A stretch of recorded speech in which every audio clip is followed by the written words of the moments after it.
इस थीम के साथ भारत एकजुट होकर अगले 1 वर्षों में, क्योंकि 200 से भी ज्यादा बैठकें होंगी, तो आप समझ सकते हैं कि 200 वेन्यू चाहिए। और पीएम मोदी का एक संकल्प कह सकते हैं कि देश के हर राज्य में, हर केंद्र शासित प्रदेश में, और जो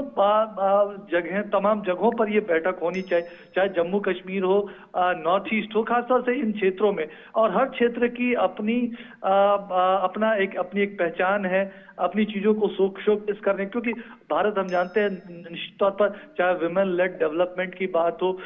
डिजिटल इंटीग्रेशन के जरिए गवर्नेंस को कैसे आगे बढ़ाया जा रहा है, तो ये चीजें तो है। राज्यों ने भी अपने क्षेत्रों में काफी बेहतरीन काम किए हैं, तो वो एक मंच मौका होगा। तो काफी गंभीर परिचर्चा, और ये 5 बजे बैठक शुरू हुई है, अभी बैठक चल रही है। रीमा, सुधाकर, जिस तरह से भारत के जो G20 शेरपा अमिताभ कांत, उनकी तरफ से जो बात कही गई थी, वो एक अहम बात है। जो उन्होंने चुनौतियों का जिक्र किया था जब कल उनसे बात की गई थी, और उन्होंने कहा कि किस तरह से दुनिया एक उथल पुथल के बीच है, और इस वक्त यूरोप में जो हो रहा है, या वैश्विक आपूर्ति श्रृंखलाओं को टूटते हुए जो देखा जा रहा है, ये तमाम जो मुद्दे हैं, खासकर साक्षरता, स्वास्थ्य और पर्यावरण को देखते हुए, ये एक अहम मुद्दा है जो कि G20 का एक अहम हिस्सा होने वाला है। वसुधैव कुटुंबकम जिसकी आपने बात कही, उससे जोड़कर अगर हम देखें तो ये भूमिका कितनी अहम है? बिल्कुल, देखिए, अमिताभ कांत की बात, और खास तौर से पीएम मोदी ने अभी ब्लॉग भी लिखा है 2 दिन पहले, और उन्होंने क्योंकि एक तरह से जो मुश्किलात हैं दुनिया के सामने, उन्होंने जो यूक्रेन की परिस्थिति का संदर्भ भी एक तरह से दिया। इन परिस्थितियों में किस तरह से हम जानते हैं कि चाहे खाद्य संकट हो, ऊर्जा संकट हो, वो तमाम चीजें पैदा हुई, तो उनसे आगे निकलते हुए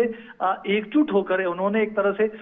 G20 देशों की एकजुटता की बात की कि क्या साथ मिलकर हम इस तरह की कोशिश कर सकते हैं, मानवता के कल्याण के लिए काम कर सकते हैं। उसकी ओर पीएम मोदी ने इशारा किया था। और चाहे एक तरह से इंक्लूसिव डेवलपमेंट की बात हो, पीएम मोदी ने ये कहा था कि भारत की अध्यक्षता एक्शन ओरिएंटेड रहेगा, निर्णायक रहेगा, और एक तरह से ठोस आउटकम्स की उन्होंने बात की थी। चाहे स्वास्थ्य की आप बात कर ले, खासतौर से उन्होंने ये भी कहा था कि भारत जो साउथ की आवाज है, दक्षिण की आवाज है, विकासशील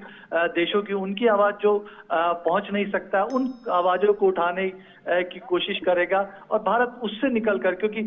विचारों, विचारधाराओं, पहचानों के बीच टकराव और प्रतिस्पर्धा को एक तरह से जो आदर्श मान बैठे थे, जो महामारी में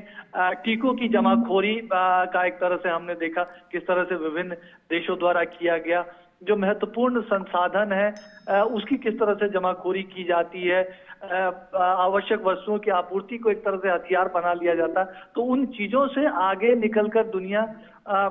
वैश्विक कल्याण के लिए साथ मिलकर काम करे। और देखिए, कोविड ने बहुत ज्यादा सिखाया है, तो भारत जरूर इस बात की कोशिश करेगा। भारत ने, हमने देखा रीमा, ये रास्ता दिखाया है। 150 से भी ज्यादा देशों को दवाओं के जरिए मदद, 100 से भी ज्यादा देशों को वैक्सीनेशन में मदद, और इस बात को पूरी दुनिया ने सराहा। और हमने देखा कि पीएम मोदी ने अध्यक्षता जब भारत की 1 तारीख को शुरू हुई थी, उसके बाद जो सहयोग की अपेक्षा की थी, तो आपने देखा चाहे अमेरिका के राष्ट्रपति हो, चाहे फ्रांस के राष्ट्रपति, विभिन्न दुनिया भर के, जापान के प्रधानमंत्री हो, ऑस्ट्रेलिया के प्रधानमंत्री हो, दुनिया भर ने भारत को एक तरह से मजबूत सपोर्ट देने की बात की है। तो अब देखिए, भारत का जो अभी एक ऑरा है प्रधानमंत्री मोदी के नेतृत्व में, जो भारत की चमक दमक बढ़ी है,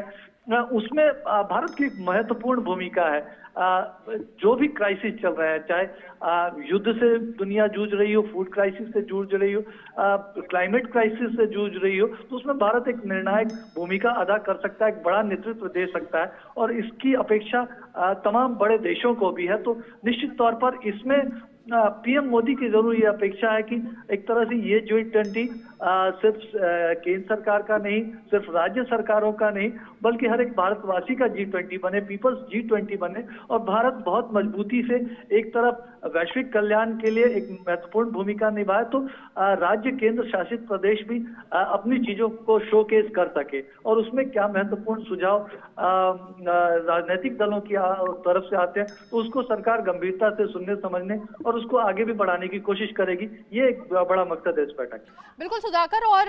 75 सालों की इंडिया एट 75 की उपलब्धियां बताने की बात भी की भारत ने, और प्रधानमंत्री ने भी लगातार इसका जिक्र किया कि जो प्रगति भारत ने इन 75 सालों में कहां से कहां भारत पहुंचा है उसको लेकर के भी चर्चा होगी। और जिस तरह से 40 लगभग के आसपास जिन अलग अलग राजनीतिक दलों के नेताओं को आमंत्रित किया गया था, तस्वीरों में तो दिखाई दे रहा है, लेकिन आपसे जानना चाहेंगे कौन कौन नेता हैं अलग पार्टियों के जो शिरकत कर रहे हैं इसमें। देखिए रीमा, इस बैठक में कांग्रेस अध्यक्ष मल्लिकार्जुन खड़गे, आप एमके स्टालिन जो डीएमके के अध्यक्ष हैं उनको देख सकती हैं,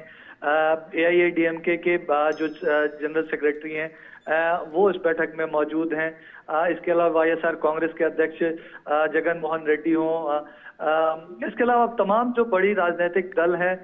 देश के, उन पार्टियों के अध्यक्ष, कुछ लोगों ने अपनी असमर्थता लेकिन बहुत कम ऐसे दल रह पाए, लेकिन उन्होंने भी अपने प्रतिनिधि भेजे हैं। तो एक तरह से कह सकते हैं ओवरऑल इंथुजियाज्म राजनीतिक दलों के बीच भी, और बड़ी भागीदारी, आप सीताराम येचुरी हो, इन तमाम लोगों को इन तस्वीरों में देख सकते हैं। तो तमाम राजनीतिक दलों की तरफ से भी ये तस्वीरें एक तरह से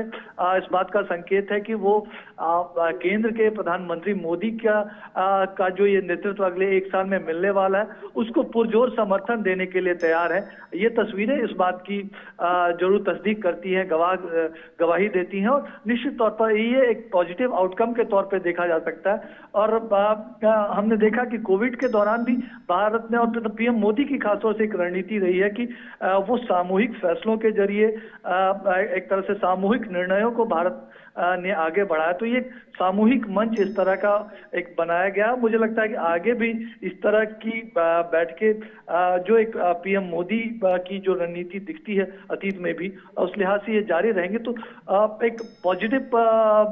एक सकारात्मक रास्ते पर G20 का भारत की अध्यक्षता अगले 1 साल में बढ़ती हुई दिख रही है। सुधाकर, बिल्कुल, और जिस तरह से one earth one family one future, ये जो स्लोगन है जिसका आप भी जिक्र कर रहे थे, और खासकर शांति दूत बनना, क्योंकि भारत ने अलग अलग जब भी विश्व में इस तरह का कोई क्राइसिस आया, अभी आपने कोविड का जिक्र किया, या इसके बाद यूक्रेन की बारी आई, जब यूक्रेन युद्ध के समय भारत ने किस तरह से शांति की अपील की, और शांति देश में ही नहीं बल्कि बाहर जो तमाम अलग अलग जो विश्व के देश है वहां पर है, उसके लिए भी भारत की तरफ से पहल हुई। क्या लगता है कि G20 और खासकर जो एजेंडा है उसमें शांति पर ही अहम जोर रहने वाला है? देखिए, आपने पीएम मोदी का ब्लॉग देखा होगा रीमा, और आपको पता है उसमें पीएम मोदी ने एक चीज की ओर जो शॉर्ट कमिंग्स है, एक तरह से जो हम नहीं कर पाए, G20 का मंच नहीं कर पाया, उस बात को भी एक तरफ से हम क्या कर सकते हैं, G20 क्या कर सकता है, उस तरफ ध्यान दिलाया। तो उन्होंने कहा भी था कि हमको अपने आप से पूछना चाहिए कि क्या हम समग्र मानवता के कल्याण के लिए मानसिकता में मूलभूत बदलाव लाने की पहल कर सकते हैं। और उसकी बात उन्होंने एक तरह से उसको एक्सप्लेन भी किया था। उस मानसिकता में उन्होंने कहा भी कि हम आज भी एक तरह से शून्य योग की मानसिकता में अटके हुए हैं। जब हम देखते हैं कि कई सारे देश क्षेत्र या संसाधनों के लिए आपस में लड़ते रहते हैं, तो ये यूक्रेन के कॉन्टेक्स्ट में आप इसको देख सकती हैं। उन्होंने ये भी कहा कि आवश्यक वस्तुओं की आपूर्ति को हथियार बनाया जाता है। अब एनर्जी क्राइसिस को इस रूप में हम देख सकते हैं। उन्होंने टीके की जमाखोरी की बात की थी, और उन्होंने कहा था कि कई लोग इसको टकराव या लालच के मानवीय स्वभाव से जोड़ते हैं, लेकिन पीएम ने कहा था कि वो इससे असहमत है। उन्होंने कहा कि भारत में एक तरह से एक ऐसी परंपरा है जो एक कलेक्टिव लीडरशिप को आगे बढ़ाती है, डेमोक्रेटिक तरीके से किस तरह से चीजों को आगे बढ़ाया जा सकता है, उसकी बात भारत करता रहा है। तो वो एक थीम जो दुनिया की इस तरह की जो असहमतियों को एक मंच पर लाकर एक तरह से एकजुटता में बदल सकती है, कि एक कॉमन फैक्टर के लिए, वो कॉमन फैक्टर आपने जो जिक्र किया, एक पृथ्वी, एक परिवार और एक भविष्य, उस कॉमन फैक्टर के साथ निश्चित तौर पर दुनिया के तमाम देश जुड़ना चाहेंगे, G20 के देश जुड़ना चाहेंगे। और निश्चित तौर पर बीते 2-3 सालों में दुनिया के सभी देशों ने देख लिया कि अगर